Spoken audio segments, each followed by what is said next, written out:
होता है ना उसके एक फायदा और एक नुकसान होता है। मैं अपना फायदा और नुकसान क्या बताऊंगी। फायदा मेरा यह है कि मैंने 5-6 लोगों को सुना तो मैं उनमें से पॉइंट चोरी कर लूंगी। नुकसान मेरा यह है कि जो पॉइंट मैं चोरी करूंगी वो आप लोगों को पहले ही पता, आप कहेंगे यार ये कैसी बता थी, ये बहन तो ऐसे ही बोल के चली गई। तो मेरे लिए कुछ पॉइंट्स इसलिए बहुत ज्यादा सोच समझ के बोलने होंगे कि जो सच में लगे कि हाँ इस ये प्रॉब्लम से हम लोग जूझ रहे हैं। तो आज जो मेन बाम सेठ की जो एक विंग है, तो मक्कम विंग है, क्योंकि मैं इस चीज के लिए आपसे मैं माफी चाहूंगी क्योंकि मुझे कुछ नाम नहीं आएंगे, क्योंकि मैं आज पहली बार ज्वाइन करी, पर मैं ये आपसे वादा करके जा रही हूँ कि मैं अब हमेशा इसमें आऊंगी बाम सेठ की इसमें, और पूरी तैयारी से आऊंगी।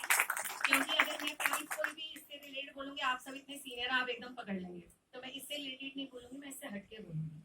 सर ने जैसे ही आज बताया संविधान में कि भविष्य और वर्तमान में क्या चल रहा है, जो वर्तमान और भविष्य की क्या स्थिति है। वर्तमान की स्थिति से भाई आप सभी जानते हैं कि हम सब जूझ रहे हैं, वो किसी ना किसी स्थिति में ले सकते हैं आप, चाहे वो महिलाओं में हो, दलितों में, अल्पसंख्यकों हो, मुसलमानों में हो।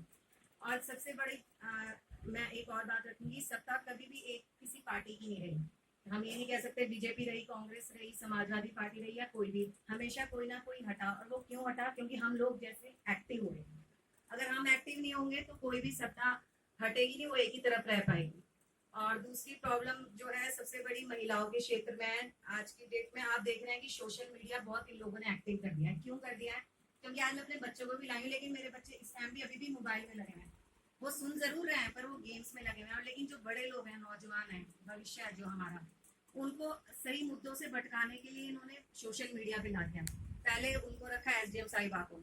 मैं भी महिला हूँ, वो भी महिला है, मैं उनको मैं कभी किसी भी महिला को बुरा नहीं कहूंगी, उनके घर की बात थी, लेकिन उसको पूरा इस तरह से वाइंड अप कर दिया। उसको खत्म करने के लिए अब ये पाकिस्तान से सीमा को लिया। लेकिन पहले ये हुआ कि 2 बच्चों की माँ हो गई, तो ये मीडिया वाले, हम लोग भी उसमें रहे, हमने भी पढ़ा और हमने अपना टाइम बर्बाद किया। इससे मैं कहूँगी हमने अपना टाइम किल किया है। तो मैं ये कहूँगी भाइयों और बहनों, जो भी मेरी माँ भी बैठी है, कि इन चीज़ों में हम ज्यादा ध्यान ना दें। जैसे सीमा का दिया, तो सीमा में ये इसको ये क्यों दिखा रहे हैं? क्योंकि हिंदू मुसलमान कर दिया इन्होंने।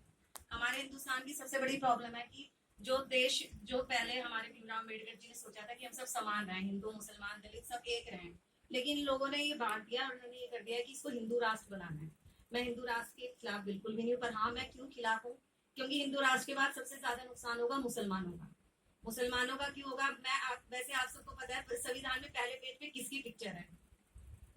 शायद मैं अगर गलत ना हूँ, आप सब मेरे संविधान में से ज्यादा ही पढ़ा होगा। पहली पिक्चर सर पहले पेज में, मैं भूपेंद्र सर जी, वीपी सिंह जी पूछेंगे किसकी फोटो लगी है? नहीं, पहली फोटो हमारे राम की लगी हुई है। वो बाद में छापा। हाँ अच्छा, नहीं अभी की बात कर रही हूँ सर, अभी की बात कर रही हूँ कि जो हम मुसलमान है। नहीं नहीं सर, मैं ये कहना चाह रही हूँ कि इसमें राम सीता की फोटो लगी हुई है। हाँ, मैं इसमें ये कहना चाह रही हूँ, तो हम मुसलमान लोग उसके अगेंस्ट हैं। हम लोग संविधान को अपना मान के बैठे हैं, क्योंकि उसमें हमारे अधिकारों के लिए लिखा हुआ है, समानता के लिए लिखा है। तो हम कभी भी कॉन्स्टिट्यूशन या संविधान के एंटी नहीं है। तो हम सबसे ज्यादा नुकसान मुसलमानों का है। उसके बाद दलित, पिछड़ों और अल्पसंख्यकों का क्यों है? क्योंकि आपने अभी मध्य प्रदेश में देखा है जो कांड हुआ है, किसी आदमी पे बैठे हुए आपने पेशाब कर दिया, ये सब ने देखा।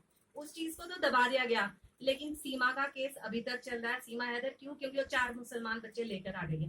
ये बहुत गलत बात है, क्योंकि ये अगर हम इस चीज में चले गए तो हम मुद्दों से भटक जाएंगे। हमें मुद्दों पर रहना है, हमें मुद्दों से बिल्कुल नहीं भटकना। हिंदू मुसलमान कुछ नहीं होता। आज से 75 साल पहले तक ना तो हम दोनों बैठे हैं, आप अलग समाज से, मैं अलग, हम एक दूसरे के हाथ में तलवार चाकू लेके तो खड़े हुए नहीं। हम किसी मुद्दे पे बैठे हैं तो हमें इन्हीं मुद्दों पे रहना है और मुद्दों से भटकना नहीं है। दूसरा, जैसे गुरुजी ने कल कुछ कहा, किसी गुरुजी ने ये कहा कि सिंदूर और जिसके गले में मंगलसूत्र है तो वो ठीक है, नहीं तो दूसरी महिला को हम प्राइवेट प्रॉपर्टी समझ लेते हैं जब तक। तो ये चीजों पे हम लोगों को, इस चीजों को पढ़कर हमें इस चीजों को कॉपी पेस्ट करके इंस्टाग्राम या ट्विटर पे इस पे हमें एक्शन लेना है। लेकिन हमें सीमा हैदर या एसडीएम मैम पे नहीं लेना, क्योंकि इसमें महिलाओं की बेइज्जती हुई है। उसके अलावा फोगाट सिस्टर्स का आपने देखा, किसी, ठीक है सत्ता में बैठे नेता का उसमें नाम है इसलिए उस पर कोई भी एक्शन नहीं लिया जा रहा है, लेकिन अगर हम सब मिलकर उसमें उनका साथ देते तो वो महिलाएं पीछे ना हटती। कल भी उनकी छोटी बहन एक पदक लाई है, शायद आप लोगों ने पढ़ा हुआ, सुबह न्यूज में आ रहा है, वो फिर से जीत के आई है, गोल्ड पदक नहीं लाई है। लेकिन उसके बाद मैं यही कहना चाहूंगी कि हम महिलाओं को जो शक्ति मिलती है, आप भाइयों से मिलती है, बाप से मिलती है, हस्बैंड से मिलती है। लेकिन अगर आप लोग, जैसे आज मुझे अच्छा लगा कि मैं अकेली महिला यहाँ पे बैठी हूँ, थैंक यू सर। और महिलाओं के लिए हमें सबसे ज्यादा बोलना है। दूसरा, भविष्य के लिए मैं ये बोलना चाहूंगी, भविष्य कौन है? भविष्य हमारे नौजवान है। नौजवान को हमें बिल्कुल भी हटाना नहीं है, उनको हमें मुद्दों पे ही रखना है। और सबसे पहले मोबाइल में अपने बच्चों को कहें कि 15-20 मिनट गेम्स हम दे रहे हैं उनको खेलने के लिए, तो संविधान के बारे में पढ़ें, संविधान के लिए करें, और आसपास के लोगों को बताएं। और संविधान की हमें सुरक्षा करनी है, क्योंकि भीमराव जी ने कहा था, मैं हमेशा तब तक जिंदा रहूंगा जब तक संविधान की बुक और संविधान को आप फॉलो करेंगे।